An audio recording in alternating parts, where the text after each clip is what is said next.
একটা পাবদা মাছের রেসিপি নিয়ে চলে এসেছি তোমাদের সাথে। এখানে ভিজিয়ে নিয়েছিলাম শস্য আর গোয়া মুসুরি, তারপর নিয়ে নিয়েছি একটা টমেটো, তারপরে অল্প কাঁচামরিচ, তারপরে অল্প পেঁয়াজ, সেটাকে পেস্ট করে নিয়েছিলাম। আর এখানে নিয়েছি পাবদা মাছগুলো অল্প হালকা করে ভেজে নেবে, আর বেশি ভাজবে না, ভালো হবে না খেতে। আর এখানে দিয়ে দিয়েছিলাম সর্ষে তেল দিলে স্মেলটা খুব ভালো আসে তরকারির, চেষ্টা করবে সর্ষে তেল দিয়ে রান্নার।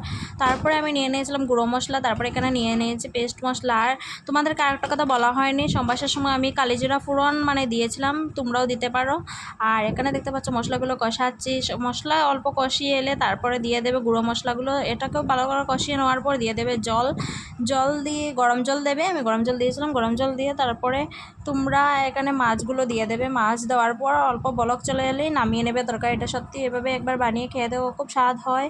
আর তোমরা কীভাবে পাবদা মাছের তরকারি বানাও প্লিজ আমাকে কমেন্টে জানিয়ে যাবে। আর আমার ভিডিওগুলো তোমাদের কেমন লাগে জানাতে কিন্তু একদম ভুলবে না। আর যদি ভিডিওটা ভালো লাগে থাকে তাহলে লাইক কমেন্ট শেয়ার করতে কিন্তু একদম ভুলবে না প্লিজ বন্ধুরা। আর নেক্সট টাইম বলবে আমি কি ভিডিও বানাবো, তোমাদের রেকমেন্ড অনুযায়ী আমি ভিডিও বানাবো, প্লিজ কমেন্টে বলে যাও নেক্সট টাইম আমি কি ভিডিও বানাবো।